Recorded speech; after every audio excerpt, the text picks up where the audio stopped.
Welcome, everyone, to today's show. I'm Jeja Flazanes, your producer and empowerment strategist. Thank you for downloading today's episode. Today, we're going to talk about emotions and healing. Now, the focal point of today is actually around cancer, but it applies to all dis-ease and all ailments of the mind, body, and soul. Today's interview is of me by Dr. Nasha Winters.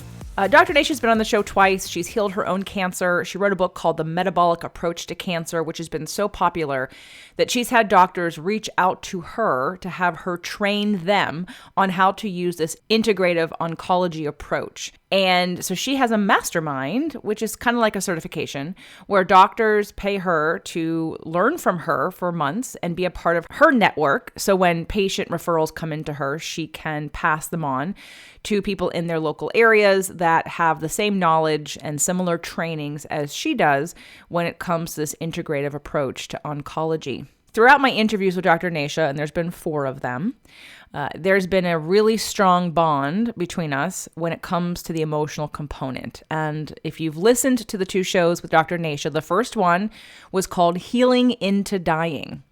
And I called it that because her own story of healing her own cancer is profound and unique and deserves its own episode, quite honestly. We barely even got to the metabolic approach to cancer on the first show, which is why she came back for another show called The Metabolic Approach to Cancer, in which I harped on the emotional piece because she and I are in agreement, but we're coming at it from different perspectives. She deals with the environmental and the biological and the everything with the health and physician point of view. And I'm always wanting to get in there and talk about the emotional point of view. So she and I have created a strategic partnership, so to speak, where a lot of her doctors get patients who need this kind of help, and they don't necessarily feel that sort of traditional ways and therapies are beneficial. So Dr. Nasha has invited me to participate as one of the preferred referral sources for her doctors, and this interview is her introducing the doctors to me and to my work. I'll tell you that this work that we're doing together, she and I, is one of the reasons I sped up doing my empowerment strategist beta certification, because I knew I was going to need help and support facilitating this kind of work if these doctors were to start referring us their patients, because I'm pretty busy and booked and I need some help. So that is why you'll hear me refer to my team, and my team is that of the current empowerment strategists who are currently in the certification program. You'll hear me talk about still working with people one-on-one, which I am, but I will tell you I am completely and extremely busy and booked. So if you're listening to this and you're like, oh, I want to get in on that, there is a link that I provide during this interview, but that link is specifically for the cancer patients and the cancer doctors. The link you would want to go to if you're interested in seeing if this is a fit for you is jejaflazanes.com/workwithjj. Now, if you know a doctor or if you know a patient going through cancer treatment right now, I would invite you to pass this on, provided that you like the episode, because Dr. Nasha's Mastermind for her physicians is something she's never promoted. Doctors literally find her and say, teach me this. My patients want to know and want me to help them in this way. So what I'm going to provide for you underneath this in the show notes are a link to Dr. Nasha's Mastermind program, which is for physicians. So if you have a physician who's interested, or you are a physician and you want to check it out, the link will be in the show notes. It's not I didn't make a pretty link, so it's nothing easy that I can just rattle off right now. So make sure to click below, or you can reach out to me. She also has a patient advocacy program for people who've gone through cancer and who have used these methods and want to help other patients.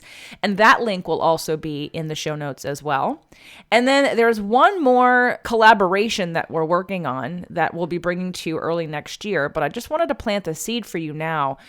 Dr. Nasha was going to launch this year a program for patients. So people who, and they, not necessarily cancer patients, just anyone who wanted to take this integrative approach to their own health.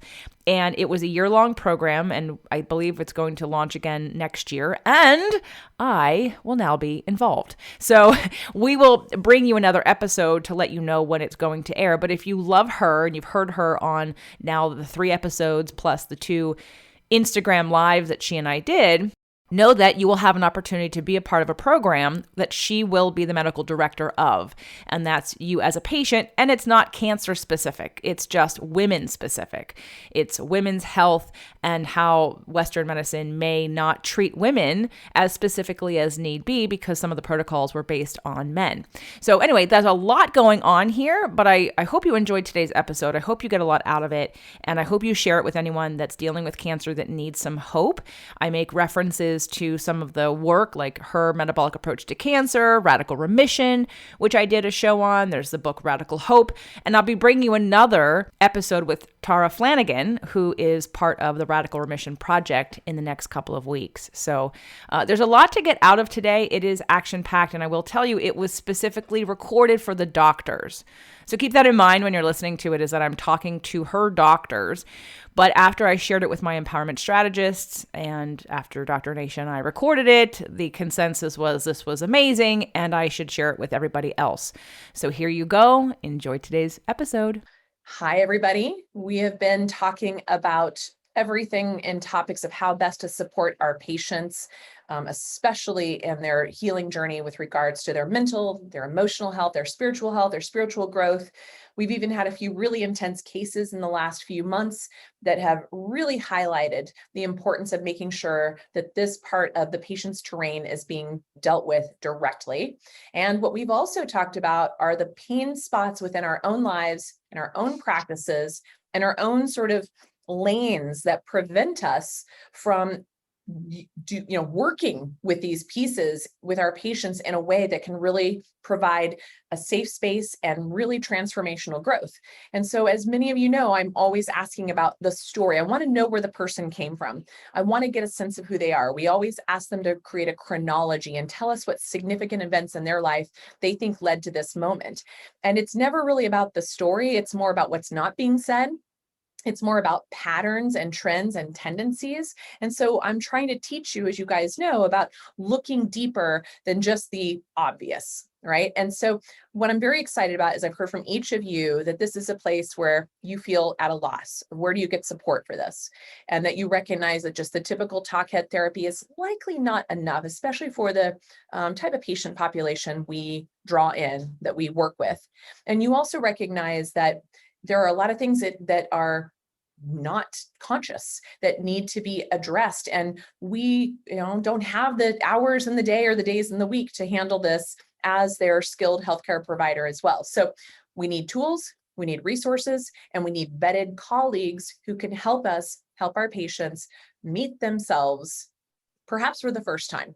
And so a person that has really shown me that she has a pretty powerful way of doing this. She has loads of tools in her toolbox. She has lots of personal experiences for her own health adventure, which you'll learn about, as to where she is working now currently and what her sort of ideal client looks like. I want you guys to learn from this woman who's really inspired me. And first, we came together as a podcast discussion and have now become fast friends. And she is definitely one of the tribe of like-minded, terrain-centric individuals that realize the importance of addressing the whole in order for us to create really deep healing within the patients we serve. So JJ Flazanes, welcome to our doctor gathering, our doctor tribe. You're brilliant. And I want you to tell everyone a little bit about yourself and how you got sitting across from me today. Well, thanks, Dr. Nasha. And thanks all the doctors who are listening. This is actually probably, I didn't realize how exciting this for me until we started this discussion 2 minutes ago. And what I mean by that is that I have a lot of different messages and populations that I deal with. And the spiritual side, even though I know you guys understand its important role in healing, based on radical remission and the fact that out of the 10, right, that 7 of them are emotional and spiritual factors for radical remission. So when we look at that, again, minus the law of attraction piece, I started out in this life, as a performer, but as a personal trainer. And I did it from a place of caring so much about my health and my body. Maybe at first it was more how it looked, but quickly as I learned about the body, I realized how amazing it was. Mm-hmm. And as I balanced an entertainment career and a personal training career, which I didn't realize how smart I was. Like I was a very right-brained individual. Like I can sing, I dance, I act, I speak on stage, but it wasn't until I started to learn science in a way that was mechanical for me. Like I applied it to the body. Math and science were boring, quite honestly, in like grade school and didn't even need to take it in college. But when I learned biomechanics, when I learned physics, when I learned anatomy, and when I could see the body and how it worked together and how joints work together and how the structure and function of a joint would tell you so much about what to do with it when you were wanting to use it to build bone or to build muscle or to change a physique or to increase metabolism. So I became a geeky science body person very early in my personal training career. So I'm helping people and I'm asking the question because I'm also a great problem solver. I feel like MacGyver. Most of you can relate to like the MacGyver thing. So if you have a problem, I will find you a solution, even if I don't know it. And I will say, I don't know, but I will find it for you. Like give me something to go look for and learn and I will do it because I am very interested in learning, always interested in learning and answering questions, sort of those lifelong questions. Why are we here? All those questions that I've asked my entire life. So I'm working with patients or clients as a trainer, you have clients, not patients, and every time I'd come up against a new problem, I would go, if I didn't know the answer, I'd go solve it. And when I started with the structure, and I was a really crazy structure, I mean, biomechanics, I hate bad form. There is nothing worse than watching even doctor friends I know work out with horrible form. All I keep thinking is you are wrecking your joints. You are wearing down your cartilage. You are wearing down your brake pads faster than need be for no more benefit. The risk benefit ratio is way out of whack here. And again, so this was my point of view as a personal trainer. I was 25 years old, director of education for New York Sports Club, and harping about structure and biomechanics and science to other trainers twice my age who didn't care because they didn't get excited about where the pectoralis originated from and where it inserted to and what joints did it cross and what joint actions did it have and right? They didn't care, but I did. Because it opened me up to like science in an applicable, usable way for me that made it real and personable and personal. So I started out with the biomechanics piece, moved into the biochemistry piece, moved into endocrinology, worked at and have been associated with an integrative medicine clinic in Redondo Beach, California with Dr. Alan Peters and Jeannie Peters. And food sustainability, all of that. Dr. Nasha and I were talking the other day about vitamin D. And I mean, at one point, yes, people are now talking about it more. I'm like, we've been talking about this for 15 years. I don't understand why it's taking a pandemic for people to like realize vitamin D can save your life and help your hormones and keep you healthy. But anyway, so again, I'm super passionate about all this science stuff. And I learn. Well, there are problems along the way when someone's dealing with weight loss or body things or healing a joint or rehabbing something like back pains and pains. And I would get those clients that had 7 injuries because no one else knew what to do with them. Now at the time I could manipulate gravity and force and their bodies in order to give them a workout, no matter if they had 7 or 10 injuries. But what I quickly realized was the mental and emotional piece to all of this, where back pain, no matter if you had a perfectly aligned spine and perfectly activated muscles in your core and you didn't do weird things during the day and your diet was good and your hormones were all great, why did someone have back pain? Right. And so most of you probably know the work of Dr. John Sarno.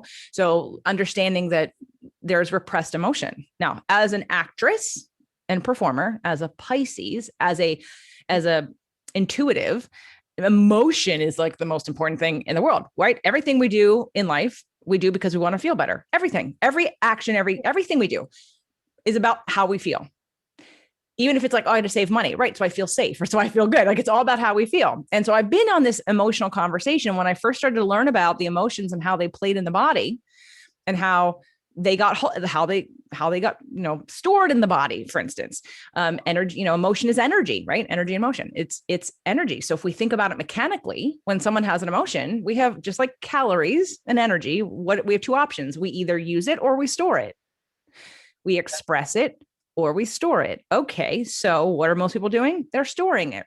So all these negative emotions live in their body as toxicity. And we all know that when we When we get nervous, our heart beats, or maybe our face starts to get flush, or we start to sweat. This is a physical reaction to an emotion. Yep. When we get nervous, our stomach ties in knots, physical reaction to an emotion. So if we have toxic negative thoughts, what happens? Well, a lot of people get cancer. And a lot of people create disease within themselves because they're holding on to all this toxic emotion, whether it be joint pain in the knee or the back or the neck. I had neck pain today because Doug and I had a fight. I was like, didn't want to see his point of view. And so I went, and my neck went, yep, there's where that is. Okay. It shows up if we're paying attention. So I started out with the science and I ended up with a different kind of science. I ended up with quantum physics and epigenetics as something that I care more about because I teach law of attraction. Now, that's relevant because it all, to me, is the same thing. Like I said 3 minutes ago, the only commonality amongst us all is that literally every action can be broken down in life to wanting to feel better. So on a whole, when we look at emotions, I've been saying this for 20 years in terms of processing emotions. People will talk about emotions with this sort of like, oh, emotions. Yes, they'll give it lip service, but I'm like, okay, we have emotions all day long. And in Chinese medicine, for most of you know, in acupuncture, each organ represents a place where we hold an energy of an emotion. And in Chinese medicine, looking at the whole body and saying, where is the energy pulling? Where is it stagnated? Where is it stuck?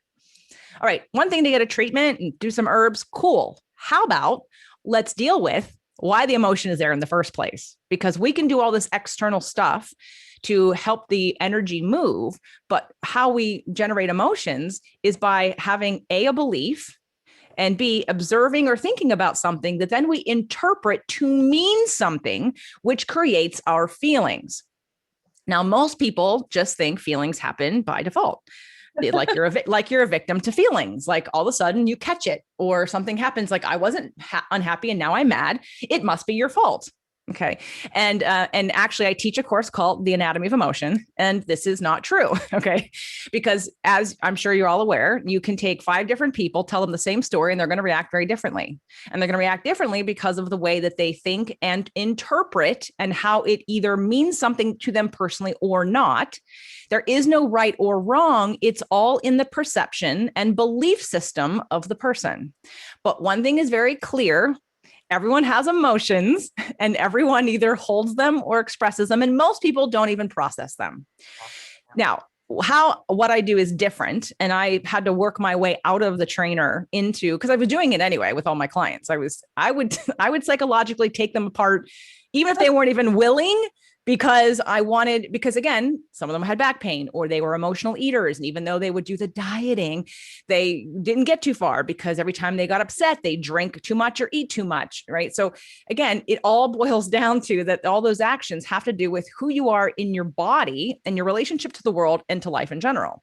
The relationship to your family, the relationship to the thoughts and feelings that you have, the beliefs that you hold create your reality, period. So when thinking about when Dr. Nasha and I talked, she was one of I've had on Drs. Bruce Lipton and Christian Northrup, all wonderful people who are currently not in practice that I'm not going to get to work with. And besides like Jeannie and a couple other doctors, Evan Alexander, like who've been on, Dr. Nasha was one of the first people who really gave as much lip service to emotions as I did. And I was like, whoa, wait, you're with me on this? Like, yes. Like, I know this, I didn't need the validation, but I love knowing that I'm not the only person harping on this, because people can get kind of annoyed by me when I'm like, it's about the emotions, it's about the emotions, it's about the emotions. And the reason why I'm so annoying about it is because I think it's the least looked at part. Everybody wants to take the pill. Everybody wants to quit their job. Oh, I got rid of all my stress. I quit my job and got a divorce. Yeah, but you take you with you. So that does not get rid of how you process emotions. All right. So looking at addiction as it's not about the substance. Right. If you don't heal the energy underneath the addiction and the reason why you're repressing emotion in the first place, you will replace it with something that might even look healthy, like control. Right. So in a nutshell, I have literally been talking on my podcast, harping relentlessly about the role that emotions play. I teach the listeners that I have on the show. I work with people individually as groups, my masterminds. I do workshops. I had a workshop that we did for 3 years called Releasing What Weighs You Down.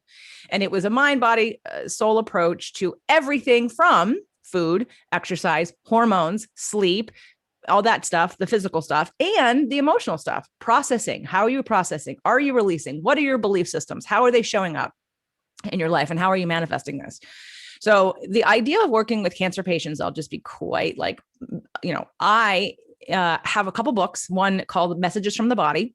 It is a 700-page book with literally the mental, emotional root cause of everything from every finger to every every spine, right, vertebrae to every tooth. All right. And like what that possibly could be linked to. Now, it of course all revolves around some kind of fear or some kind of anger, right? Everything boils down to some kind of fear or some kind of anger and sort of its tentacles of attachments. When you look up cancer, no matter what the cancer is, each cancer has a different emotional root, but generally a lot of cancers are about giving up, sort of like energetically on a soul level, throwing in the towel, saying I'm done.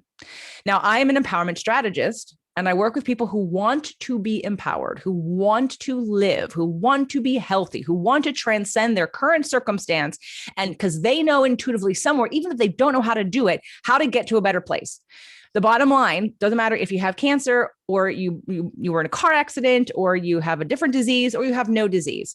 The bottom line is about empowering a person to connect with who they really are, to be able to understand the terrain of their emotions, where they live in their body, to be connected in their body. Whether they have a spiritual practice or not, I don't really care. Right. But I teach people on a psychological level, and if they do, it's even better. But teach people on a psychological level how to deconstruct emotions, how to get out of victim mentality, how to accept responsibility for where they are. Because here's the thing, you only have two choices. You're going to either be a victim of circumstance, in which case you will never feel empowered. You will always feel like someone is out to get you and nothing will work in your favor. Promise. It's not a good path. It doesn't feel good. Or you can decide, even if you think it's crazy, to accept responsibility for everything that happens in your life, because then it gives you power to do something about it.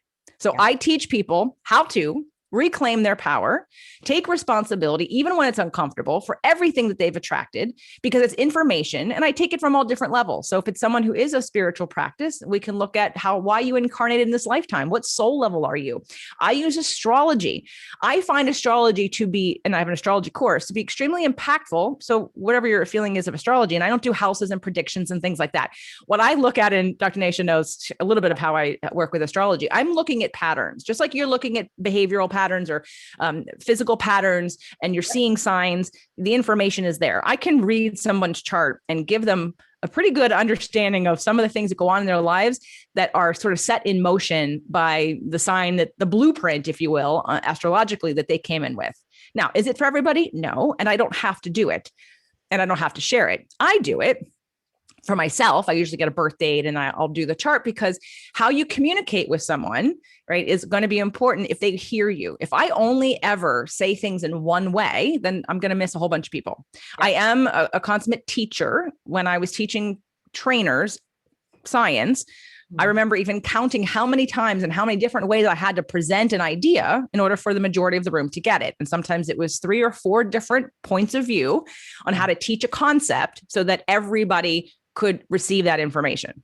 So I have trainers that I'm teaching the tools that I use. I also work with people currently. That won't always be, but right now it's, and what I'm thinking about, like for you guys potentially, is creating some kind of like intro course, because I'd like to pre-qualify, and I'd like you also to understand who is the right fit, because some people who aren't committed to growth do need to go to someone who can just validate them at every session for psychotherapy, and who's just going to say, oh, that's really terrible. Oh, you must feel terrible. And that they're going to do that for a year. And that person feels good when they leave there.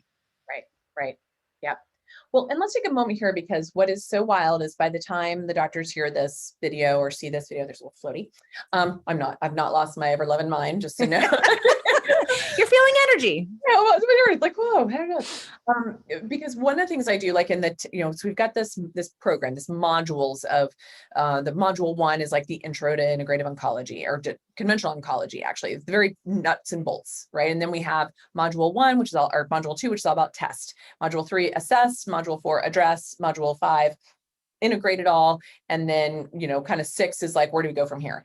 So in that test, I even break it down into those terrain 10 bucket drops. And there's like a section when we get down to the mental, emotional, and the stress response that really goes into, there's even ways to physiologically test what's going on there. Like you can actually kind of get a pretty good idea of what's happening. We've talked about the concepts like the doctors have learned about ACE scores, using those. That's a test, that's a quiz, right? We can use heart rate variability, for instance. The lower the heart rate variability, the less resilient they are to whatever comes their way. We can use psychological questionnaires, we can use Enneagrams, we can use the astrology, to your point, has a lot of information, data points. So it's like the collection of the data to know who we're dealing with, so we know how to best communicate and connect with them and read them. Because to your point, exactly, we get nowhere if we keep talking to them in the same way we talk to everybody else. This is where Western medicine fails, is it treats everybody the same. You have a limited amount of time and resources and scripts, if you will. And so what folks are starting to realize, like, okay, we test, so we kind of take a look at the tangible things we can test. And then we assess, we start to look at the patterns. So in module 3, when the doctors start to take the look at this, I talk about patterns from Chinese medicine, from miasms of homeopathy, from Ayurvedic doshas, from even, I talk about astrology. In fact, the medical systems of Chinese medicine and its mother, Ayurvedic medicine, have used for thousands of years the astrology to help determine the physiology of the patient, as well as, exactly to your point, to help them understand who is in front of them, what strengths and weaknesses they might have, and how can they better sort of connect with and serve that person. So I want to just reframe that, because a few doctors will have not reached the section 3 yet to learn about some of these other ways of looking at patterns of your patients outside of the construct of what we're taught in medical school, whether it's conventional medical school or naturopathic or otherwise. And so these pattern recognition you talk about is a very important part of how and why we are more successful with our patient population than just standard of care or even just alternative medicine. All of those things are focused on the tumor and the tumor cell, and they forget about what's wrapped around it. And to your point, the most important part and the most neglected part is also the most challenging part, both for as the provider as well as the patient going through this. And so to have someone who has a ton of different tools in their toolbox, who can test and assess the person in front of them to know what's going to be my easiest inward doorway into this emotional piece. Most of us don't have that skill set, JJ. Most of us, we might have 2 or 3 really good tools in our back pocket, but it's like still like saying, seeing the world as a nail and using a hammer. Whereas we'll come into an example that just came up last night, for instance, here in a moment, but I just love that you're kind of pulling back and helping remind, because as the doctors are learning all this new content and all these new discussions, and we're just, in it right now, to pull back out and look at it from this global perspective of what is this person's essence? What is their pattern? Where are they stuck? Where are they excess or overflowing? And that can be looked at from many different angles. And the angle that you come in with is this of dealing with the kind of emotional, behavioral, belief system perspectives. And what I also like about JJ's background, you guys, that's different than other therapists that we would typically work with, is she has this basic foundation in the sciences, in the medical healthcare field. So she also says, you know what, when your thyroid's wonky, I can do things until the cows come home, but it's like that still needs to be addressed too. So that's the other part I've loved about our conversations, JJ, is you recognize it's like sometimes the obstacle to cure are physical things that are preventing emotional healing. And they feed back and forth, and you cannot be this like perfect vessel if you're not attending all of them. So what I love about it is JJ isn't like trying to come in and just say, let's take this person. And we all know, because we've seen it over and over again, that the emotions really are driving the train here. But still there's obstacles that still need to be addressed. And JJ is really good at seeing those and knowing, hey, go back and talk to Dr. So-and-so on this. So that's a really unique blend that not many of us have access to. So I wanted to give that shout out to you as well. I love that you gave a background about your kind of exercise physiology background and training and the mechanics of this, and then just your own self-guided curiosity and living laboratory and your own hunger to keep learning all of it. And yet for you, each time, just like for me, I laughed when you said, oh, they probably are getting tired of me harping on the emotions. They get tired of me harping on this. I always say, tell me who the patient is, not what the patient has, like that's really key. So I love that you're even reinforcing my to them in this piece. Would you add anything else around that expertise of how you can also recognize the physical implications and how they both dance with each other regularly? Absolutely. My last book, so I've written 3 books, and the last one's called The Invisible Fitness Formula, 5 Secrets to Release Weight and Body Shame. So to kind of cap off the trainer life that I have, to sort of move on from that, I wanted to kind of put everything I had learned together in one last, like, okay, here's the last fitness like book I'm going to do. And the 5 Secrets to Release Weight and Body Shame really start off with digestion, not calories, not diet, but digestion, and looking at our digestion and how the foods we're eating are impacting our digestion. What should we expect? So we're not talking about the diet. We're talking about how like our own bodies digest food. So getting that out of the way. And I really go on about inflammatory foods. So for instance, just to give you one last sort of scientific background and why this is a really great blend for me with you guys, and I hope you feel the same, is that I can have somebody who's an emotional eater. In fact, we did. So at the clinic, I remember I was the last person to get everybody because Dr. Allen got them first, did the blood work, looked at everything. Jeannie would get them next, do diet. And then they'd come to me for training. And I remember working with a patient, and that time he was their patient, and he was very overweight, maybe by, I would say somewhere between like 60 and 80 pounds, maybe even 100. He was a kind of a tall guy. But when he got to me, I said to him, because I saw what he was eating, and I know Jeannie does she was doing the food, but again, we all have different points of view. And sometimes she's looking at nutrients or she's looking at different things. And I'm kind of taking that broader perspective before I'm getting into this. And I said, are you taking a food sensitivity test? And he said, no. And I said, well, go back to Jeannie and tell her to give you a lab request form for a food sensitivity test. Because he was eating popcorn and dairy and yogurt and all of these things that he was literally very sensitive to, because he had himself convinced he was an emotional eater. He was in 5 different groups. He had a therapist, he had Overeaters Anonymous, he had another support group, he had a meditation. Like, he was so convinced, and he was a Cancer sun sign, which is another whole thing. So when he had himself convinced I'm an emotional eater, I was like, dude, you are totally inflamed. Your cravings are biochemical, not emotional. Now, that doesn't mean he's still not an emotional eater, but first, let's deal with the system first. So that's why in my book, the emotions are number 4, because just like you, I know we can't go head first into the emotions, because most people are like, no, it's not. I'm not going to deal with that because it's hard. So we dealt with digestion. Then the second one was exercise. And then hormones were the third. And I said, so in my program, I tell people do it in this order, because by the time we get to the hormones, it could be a hormonal imbalance that's causing the cravings. It could be a food imbalance causing the cravings and the fatigue. We have to get you into your balanced body before we can even deal with the emotions. Yeah. Or even deal with just whatever is in our face. It's like, if you're just all out of sorts, you're constantly whack-a-mole trying to chase the thyroid problem, the hormone problem, the inflammatory problem, the stress, like all of the things. And this is what Western medicine and even functional medicine and integrated medicine does. We're like, take this for that, take this for that, take this. And we're just chasing it. We're chasing the tail of the dragon. And so for you, you're like, let's just like kind of move away the veils of distraction. Let's get us back to the essence of who you are. Let's kind of recover some of the obvious low-hanging fruit issues. And then let's see what we're actually dealing with. I mean, is that sort of your approach, that you can kind of just kind of slowly, gently take them right to, here's the big mirror of who you are, and now let's get to work? Well, it depends on the path that they're on, right? So I'm pretty direct with my audience. I'm not saying I would be that way with your patients, but I would want to know, I'd want to have some kind of an assessment of knowing a little bit of background before working with somebody, potentially from your perspective, possibly, or figure out together maybe some kind of pre-qualification form to see where they are. So that way I know going in, like, where to start with someone, because I'm not going to bash them over the head with all the things that I think if I know they can't receive it.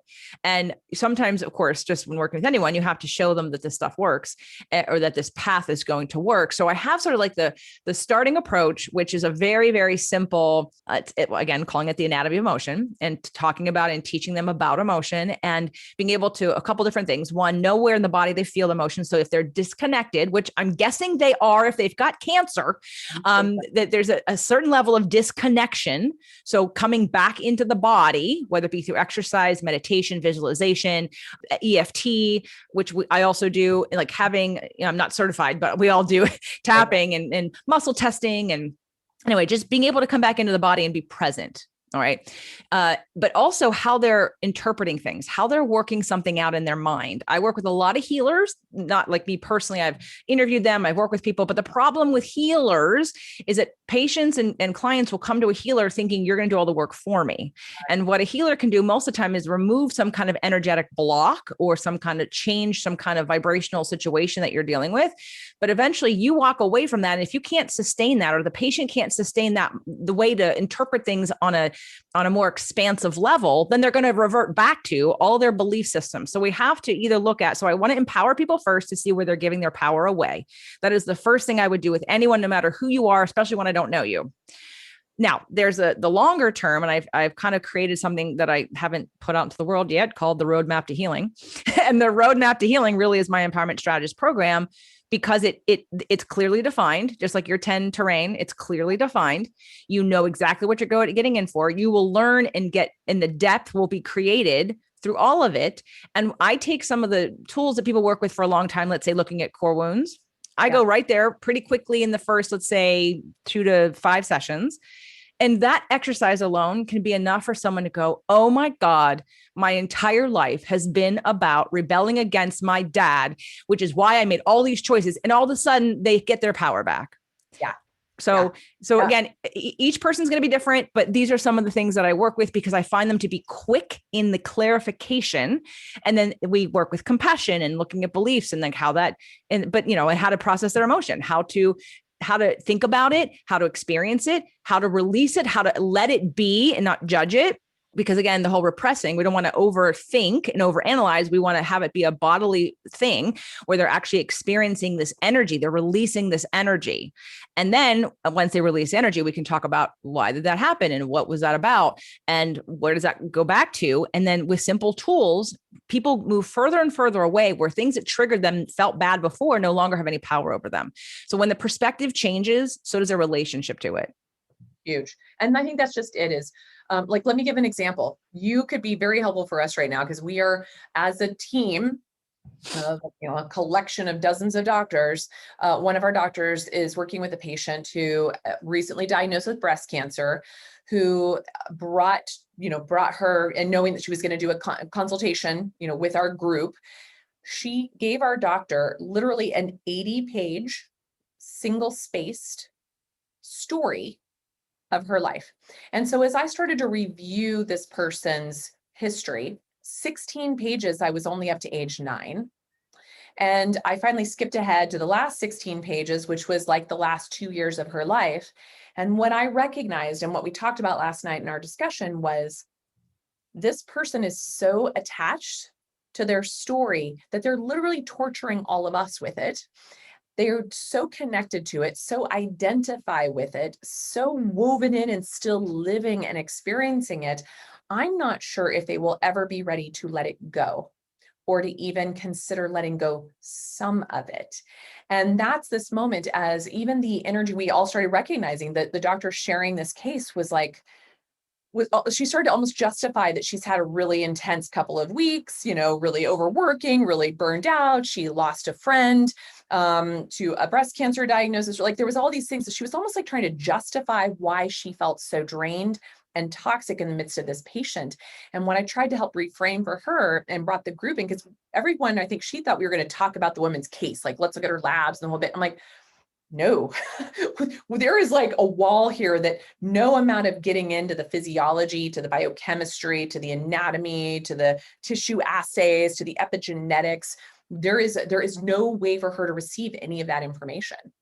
And there may never be a way to receive any information by the depth and breadth of this woman's actual story, this armor that she carries. And so our session ended up being more of like almost a therapy session for all of us. A couple of the other doctors like, oh, I have patients like this. And just to realize, because the woman also spent, an enormous amount of time in her write-up dissing all the doctors who betrayed her, who wronged her, all the people in her life that left her, who wronged her. Like it was always somebody else did something wrong. And of course, red flag, red flag, red flag, red flag. And we talked about that as doctors, we tend to feel like it is our absolute duty to help everybody, no matter what. And this is what we're also trying to reframe in this group, because we're working with a very particular population that are very, very wounded on so many levels. You don't get to a cancer diagnosis. Even as a young person, you may be carrying the epigenetic ancestry of those who've gone before you completely unconsciously, as well as the other assaults of living on this filthy planet today. Or being just an open receptacle sponge to the trauma and drama in your own household. Like those are things, these poor kids aren't conscious of that, but it's coming in. Right. And so it's like, that's where we started to really explore of, what would you do in a sense where you just received an 80-page diatribe of this person, and we're talking deep, like trauma, and we're not even sure if it's true. Like that's the other side, is it left us all kind of like, I've worked with a lot of trauma, like you do, like all of us do. I'm like, this almost doesn't feel truthful. And I don't want to, because we always want to believe our patients. That's also very important. But there were so mmany elements to this that it was just like, how do you go about this? So I love you started to pull out. She might have the magic wand, everybody. Good. Okay. So without without any other description than how many pages it was single spaced. That was enough for you. Like that was right enough. There, that was enough. Okay. So she lacks trust. Okay. Right now, she doesn't trust God. She doesn't trust the universe. She doesn't trust her family. She doesn't trust anybody. So the only thing we have to come back to, because I think that you had said this on our second Instagram live after our second interview on my show. You said that if a patient feels disempowered, no treatment works. So this woman currently sounds so angry. So her cancer seems like she's just angry. She is angry and she's angry at God. She's angry at her parents. She's angry at whoever, everybody in her life, she's angry at. Okay. So when we know that right away, because that means there's a defensiveness that's up right now, because there's something she's not getting. So I would be asking her a question of, what is it that you need? So the first exercise that I talked about that I would do with most people, just to kind of get them in a reframe of being able to identify. So 3 steps to effective communication. I'll rename it something later, but the 3 steps are this. First, we identify the feeling. So what is it that you're feeling? Okay. Now I clearly can hear her anger, but anger, and what's always beneath anger is a depth of fear. All right. So, but she's really angry, because someone who's angry has energy. Someone who is depressed or who is in fear doesn't have energy. So she still has enough energy that she is afraid to feel fear. She does not want to break. So she's writing all this because she's holding on to her anger. And for a lot of people, especially for men and women with more masculine energy, because anger feels better than depression and fear. So that's why so in a good way, that's kind of a good thing. There's a desire to feel better. Now, yes, she's in huge victim mode, but asking the question, and this is also from Radical Remission, Radical Remission talking about the people who survived are the ones who had a reason to live, the ones who had a desire to stay. So I would ask her those 2 questions. A, do you have a desire to live? And what is it? And B, how is it that you're feeling, and how is it you'd rather feel? Love it. And those are really great questions for everyone to be asking all of their patients, in this mix, no matter what. Our question for you, and now that you've given me, that right there is really powerful. Like, I almost feel like the doctor could go back to her and say, I've read this, a couple of the other doctors in our forum, we're all looking at this together. And here's our question. It's the story, though we appreciate you sharing it, what matters to us, what comes to the surface for us are these 3 questions. And I love it, because at that moment, you could probably also get a litmus test of, where is she even with that construct? Because there's a part of the question we had last night with this group, and this is where this might even be out of your sort of pay scale and your lane, is that there seems to be some pretty extreme mental illness. And so curious of how well this approach works with someone who may be actually very mentally ill. In law of attraction terms, everyone's mentally ill who's out of alignment. So just across the board, right? And in epigenetics terms, when you feel something bad, your body pushes away, right? And so your body does not responds to the negative picture that you have in your mind versus the positive. So the chemicals flowing through her are toxic, which are changing her biochemistry, both in her brain as well as in her body. So if we can move to, I don't throw in the towel right away with people, right? And I'm not saying anybody would, unless well, I shouldn't say that too. I'm sure there are instances where, and I would have to think about people that I won't work with because I can feel where they're going and that this is about whatever, like something that just doesn't feel in alignment at all. Like, I don't believe that they really want to heal. And because some people want to die to prove someone wrong or to leave. Like I don't know what the rest of her story was, but there's a fact that maybe if you don't believe her, then there's a possibility, like if a lot of you really got the hit that I don't believe this is real. Again, remember that for her, it is real because if it isn't real, she has a real reason to make it real. Right. So good point. When you think about the fact, and to go back to this anatomy of emotion understanding, we could all agree to look at something together that one person thinks horrible and watch the myriad of different responses from everybody. And you could think that's how I started out actually when I was younger learning about astrology, because I would look at something and feel like, oh my God, why is nobody else upset about this? What are you all crazy? Are you all right? And so I had to make sense of how people looked at the world differently and why they valued things differently. So another thing I might ask this woman, or I might assess, or might be looking for in her story, is looking for how she receives love. So using that, like, how does she feel? Is it that she needs words, or she needs attention, or does she feel like people haven't expressed themselves in gifts? Because if you have someone whose words, then offering words is so easy and fast. We say, someone like that would respond very well to your life seems to be really hard. I'm so sorry about that. Now, I wouldn't go on and on and on about that. And I wouldn't keep validating or enabling that she gets love and attention by bad things happening. But I might start off for that trust factor of acknowledging with some words to say, this is really horrible. I'm so sorry that you've had to deal with this. Are you ready for a new chapter? Ooh, that's powerful. I love that. Because if she's not, because you can make it clear that this story lives in a frequency in your body emotionally that attracts cancer, that creates negative responses chemically in your body. And if we stay here in this story, you cannot heal. Wow, that is so good. I'm doing the little happy dance. I'm sure the other doctors looking into this will be doing it, because this was like, we were traumatized together, like collectively traumatized by going through her case. And that is something, that I think is what we're also reverberating against the rest of the world right now around us. There's such a collective wound and fear and rage all over this world that it's hard to even define our own boundaries. Where does it end and we begin, et cetera. So how would you work with, even, let's say, like, I'm even thinking of a few of the doctors in the group that would probably be like, sign me up for JJ, for their own process of how do they create their own ability to be in other people's pain without taking it on? It's a great question. So let's go over the anatomy of a trigger. Okay. So when you are triggered, when you have an emotional response to someone, it's because something in you resonates with that pain or that belief. So if someone says something disrespectful or says, hey, you're stupid, again, I'm just giving an example, and you take offense to that and that hurts your feelings. By the way, no one can hurt your feelings, but that hurts your feelings. It's because somewhere you believe that.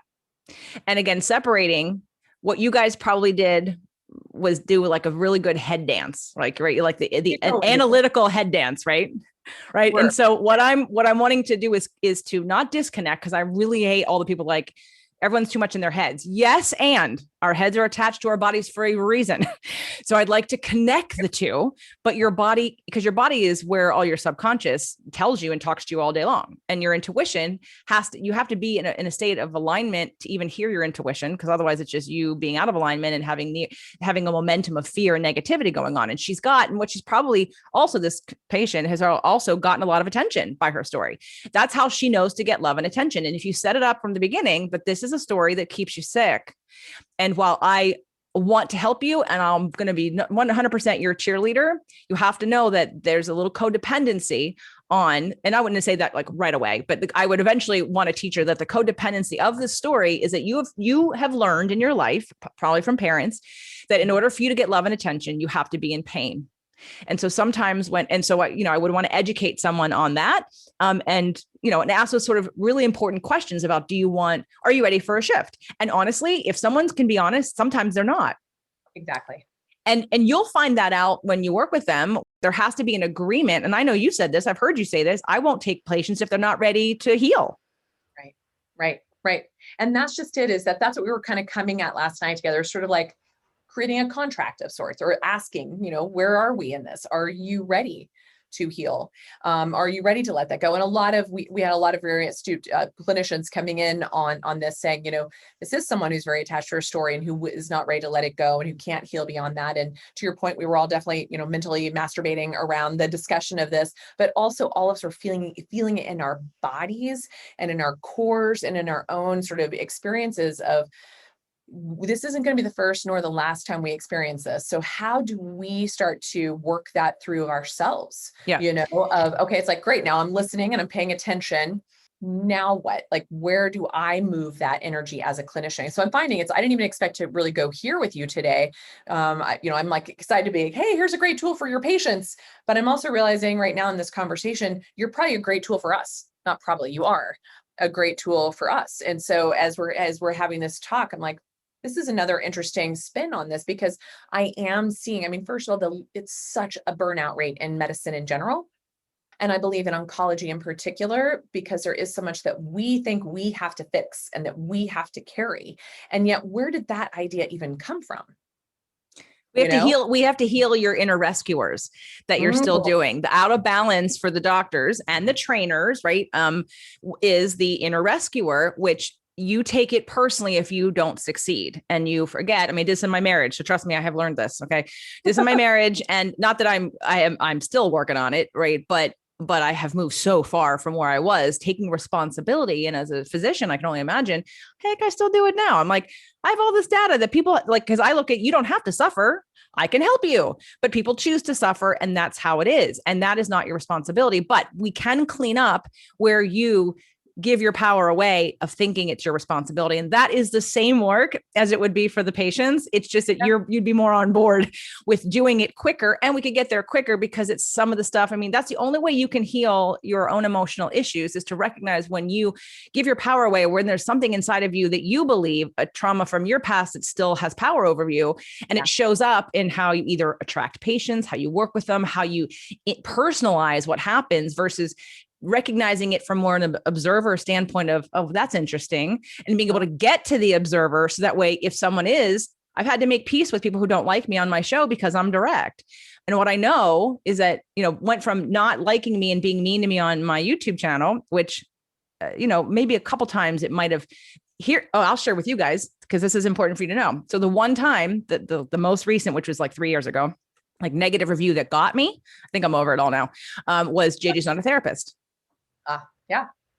That stung because my ex-husband would discredit my ability to do this, because I wanted to help fix him and work on him, and why? Because I wanted him to be happier so that we could be happier, so that I could grow, because I didn't feel like I could grow. So, and I took responsibility for that. But we have to bring it back to when I worked on that, when I was like, because I'm not a therapist, and everyone needs to know that. I'm a coach, I'm not a therapist, but I'm not for everybody, because I'm not going to be the person that says we're going to take 5 years to talk about the same damn issue and you keep repeating it over and over again. I'm going to validate you so that way you're no further along. That is not me. So again, if you have a patient who would work better with someone who's just going to tell them how terrible their life is and you must feel terrible, then I am not the right choice, and my trainers will not be the right choice.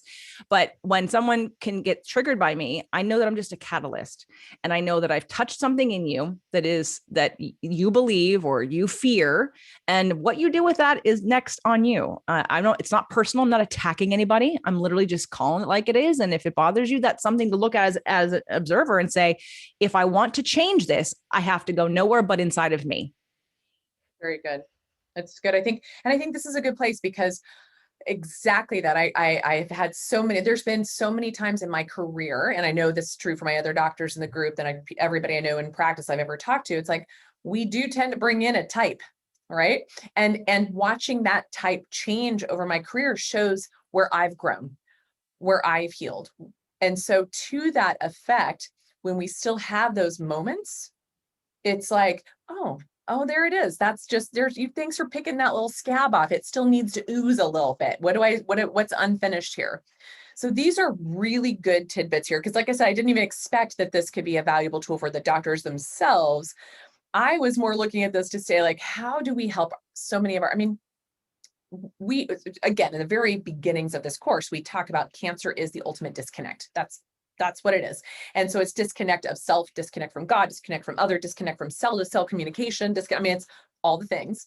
And we are totally in alignment and agreement of the, what's in that cesspool, helping drive that pattern. And I really love that you pointed out kind of the two main, like express or repress, or kind of, it's either, there's really it's just a very energetic movement or lack thereof that gets us stuck. And so you're such a valuable resource to help people pinpoint and start to illuminate where they're stuck and where they're not emoting and where they are trying to hold on to the story or to the victimhood, and give them an invitation to do it differently. And again, like you said, at the end of the day, you're not even attached to what they do with that, but it certainly would take a load off the doctor to know that they had someone out there helping someone navigate this in a way that it's also then in sort of relationship that the patient's still safe because they're under the physician's care.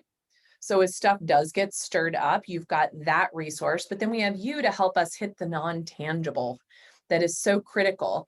And we can simply go out and say, oh, just get on that video and do a little tapping, because we talk about tapping and we talk about EMDR, but even that, it's like, it needs some guide, it needs still some structure and guidance and support. And it needs to be, just like us testing and deciding, well, what's the appropriate therapy in this moment? You have that same skill set to assess what tools may be best aligned with that patient in this moment or that client in this moment. And that's what I think is really great. You are not a one-stop shop. You're not just a talk head therapist. You're not just an energetic therapist. You're not just a law of attraction. You have so many tools because of your own journey and your own interests and the people. I mean, you guys, when you have a podcast or as many podcasts as JJ does, she literally gets to speak to all the people that we always want to read and listen to, and she gets to hang out with them in like these deep dive discussions. So she's like getting it downloaded. She's like in the living matrix of it all coming in and meeting all these people and like, oh, I like this one. I like this one. And her basket is just so beautiful and overflowing and abundant with all these amazing tools that she starts to recognize patterns to know, wow, this tool might work much better here than this one did. Just like when people come to us and they've done all the things, they've done all the standard of care, they've done all the alternative care. And we look at it and go, right, you did all the things, but you didn't do them in the right order and perhaps in the right way at the right time. And perhaps you weren't ready for it then, but you may be now. That's JJ in this realm for us in that arena. And so what else would you like to tell? Like, how do they find out how to work with you, how to follow up with you for themselves or for their patients? What's the best way? So if you're a doctor and you are interested in more, you can check out one of my podcasts. And I will tell you that most of these have the same episodes on them. So whether you go to Spirit, Purpose, Energy or Nutrition Alternative Medicine, they're mostly going to have the same. Now, minus Health and Wealth and a couple others, I take the same episode. And although if you go to jjflazanes.com/MATC, we'll put the link in here, which is Metabolic Approach to Cancer. There's more information. There's a direct link to my page where the podcasts are. There's a video of Dr. Nasha and I on our last episode. So you can watch that video if you'd like to. I mean, you know all about her, but I enter in all the emotional things, but the emotions. I'm like, because it's, again, it was good. Well, I understand that things can be just physical. Sometimes the root is emotional first, because again, energetically, it has to be a thought before it's a thing. So it has to exist energetically before it becomes manifested in reality. So, yeah. And because, like I said, it's the most underutilized thing that people, and we move further and further away from this conversation all the time with emotions, and people quite are so control freaks. You're all control freaks, by the way, in case you didn't know that, as am I. So I understand it, right? Yeah, we all are. This is where we are. But understanding that and then softening that and balancing that and entering trust and depth and connection and intuition and guidance is really the game for all those of us who want to live a more expansive life. in all aspects. So you can check out the podcast if you would like to learn more or listen. Again, on that page that I mentioned, there's like a 2-session starter pack if you want to try it out. And I do 2 sessions very specifically because if I give someone, I don't do consultations, I don't do free consultations, but when I used to just do one, I'd give somebody like a really great plan and I'd feel like, oh, they got a great plan. And then like, they wouldn't do it. So, and they'd think, oh, and they'd give some excuse. So I saw if I did the plan first and then a follow-up, I get to see what you did and what you didn't do and why. And I get to establish that you need some support and accountability to get stuff done because you can't, as you have said, you can't heal in the same terrain you got sick in. So you can't keep doing the same thing over again, thinking somehow life's going to be different. We're not all insane, even though we may act it sometimes. So that's the 2-session starter pack that I have on that page. Otherwise, check out the podcast. It's free. And then just if you have any questions, email me. I do have a team that will be facilitating the same work as I'm doing. So don't worry. I've already got some in place that have been working with me for years on this stuff. I work with clients and within 2 years of me working with them, I literally feel comfortable past, like they end up coaching other people just naturally because they embodied it and then they do it and then they see it and it's really cool. So so any questions you have? Yeah, I would just say very similar to this. It's like I've been like how the mastermind started with this group of doctors were a handful of doctors who'd been working with me directly for years. And it's finally like, it's time to take out your training wheels and go do this. And now teaching the next sort of generations of it as well. And then we're getting ready to start the same thing for patients this summer in a patient advocacy program. Same thing. These are people who've been patients of ours, these doctors for years. They're like, this is my path and purpose. I want to help other patients find this way, find this path, get on this path. And so that's what's so beautiful. So JJ's done it exactly like how we're doing it. It's like she's lived it, she's applied it to herself, then she's applied it to others. And then she's had other people apply it to themselves under her guidance for years who are now like, wow, I can go out and apply this to others too. And so it's just that ongoing evolution. And we need a lot of help in this area and a lot of people to help in this area. So it's really nice that you've got not just you, that you're cloning yourself. I think we talked about like the mini me's that you're creating, which is really great, but it is really excellent. So do check out her links. We'll have all of her stuff with the video here so you can look down at all of the ways to reach her and check it out. But now I'm kind of like, oh, this is really exciting for even the doctor's general support, not just for the support of their patients, because it can help them get some really good clarity of their own boundaries and their own issues of what they might be bumping up against day in, day in their practices. So this has been excellent. I had no doubt. I've been waiting for you for years. I told you that before. It's like we've been looking for someone to fulfill this role with our patient population that felt really like a fit, and you definitely fit that role. So JJ, it's just an absolute pleasure. And thank you for offering your services up to all of us. It's an honor to work with you. I've been looking for you too. So I'm glad that we have just the divine timing kicked in and it happened when it was supposed to happen. So the only last thing I'll say about when it comes to the doctors doing the work is that if you mentioned about like the kinds of patients that you attract, and as you healed yourself, you attract different patients.